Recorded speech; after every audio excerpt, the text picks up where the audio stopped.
Politicians have made careers out of pledging to cut waste.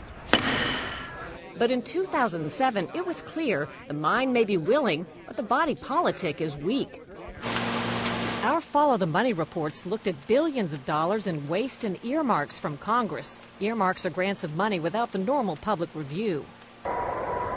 There was $146 million wasted by federal workers who broke the rules and upgraded themselves on flights, $22 million in missing equipment at the CDC, and the Capitol Visitor Center, $400 million over budget. Congresswoman Stephanie Tubbs Jones got touchy when we asked about her $1 million earmark to Sherwin-Williams, a paint company in her home district. I've been asking for an interview. Like that. Don't play me like that. Please take your hands off me. I'm not going to take. I didn't mean any offense. Okay. Congressman Ralph Regula ducked questions about his earmarks for his wife's library, where his daughter is a paid director.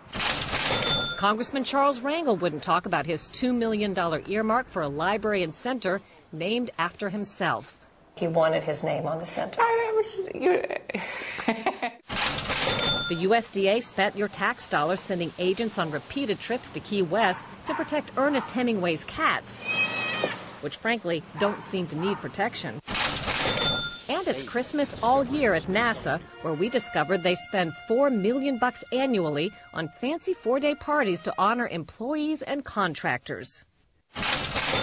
The year could be summed up by Congressman Maurice Hinchey, who defended spending $11 million on a state-of-the-art building solely to benefit the grape and wine industry, calling it a research earmark, a practice that's grown very popular in Congress. Do you have any idea what the total number of research earmarks was last year?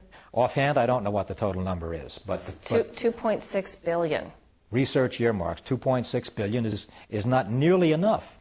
So in the end, what was the final damage? In 2007, we examined $2.5 billion in earmarks on top of $21 billion in other spending and waste. It's a good thing Congress is out on holiday. They must be tired after spending so much of your money. Cheryl Atkinson, CBS News, Washington. Days ago, Senator Clinton tried to spend $1 million on the Woodstock Concert Museum. Now, my friends, I wasn't there. I'm sure it was a cultural and pharmaceutical event. I was tied up at the time. I get tired of saying that defense is to be made an excuse for wasting dollars. I don't believe we should pay 1 cent for defense more than we have to. I seriously question an increase in the Pentagon budget in the face of the department's recent Inspector General's report. How can we seriously consider a $50 billion increase in the defense budget when DOD's own auditors say the department cannot account for $2.3 trillion in transactions in 1 year alone? It is, I was going to say terrifying. It was common to run across where royalties were underpaid. Bobby Maxwell spent 20 years as an Interior Department auditor, policing oil industry records. He says in 2003 he concluded that Kerr-McGee had shortchanged taxpayers out of about $10 million and prepared this enforcement order to collect the money. But he says superiors stopped him. I was told the order definitely would not go out. This is from Congressman Clyburn of South Carolina. $3 million for a golf course or something to that effect that will, quote, impact the lives of young people by providing learning facilities and educational programs that promote character development and life-enhancing values for the game of golf. There's more oversight over the Head Start program than there is over the entire military budget. This situation's a disgrace. It tells me that we can't meet our constitutional obligations to the taxpayers of our country to make sure that things are honestly and legally spent. We're told major cuts in education programs, and then we read, well, you know, $500 million is paid per year that isn't owed. My name is Jack Shanahan, Vice Admiral, U.S. Navy, retired. One of our nuclear bombs blows up Hiroshima 15 times over. 5 devastates Russia. After that, this is how many the U.S. has left.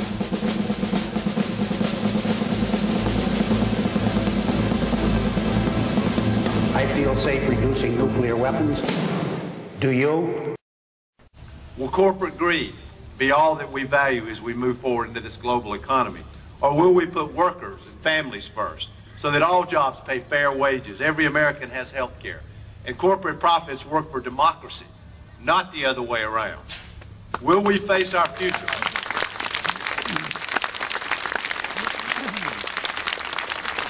This is, unfortunately, the game of American politics, and in this game, the interests of regular Americans are being left behind.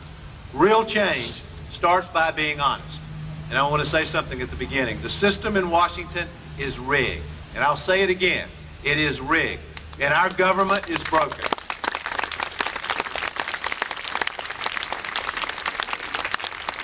It is time for us to end that game. And we can end this game together.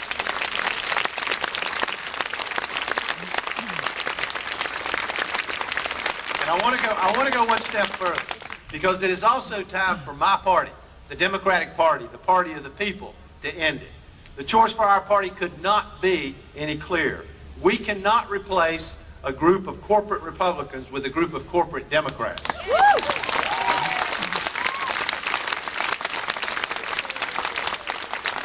Just swapping the Washington insiders of one party for the Washington insiders of another is not what we need. The American people deserve to know that their presidency is not for sale, the Lincoln bedroom is not for rent, and lobbyist money can no longer influence policy in the House or the Senate. It is time for us to make a clear statement about who we are as a party. It is time to end this game. It's time to tell big corporations and their lobbyists who've been running things for too long that their time is over. It's time to challenge politicians to put the American people's interests ahead of their own calculated political interests, to look the lobbyists in the eye and just say no.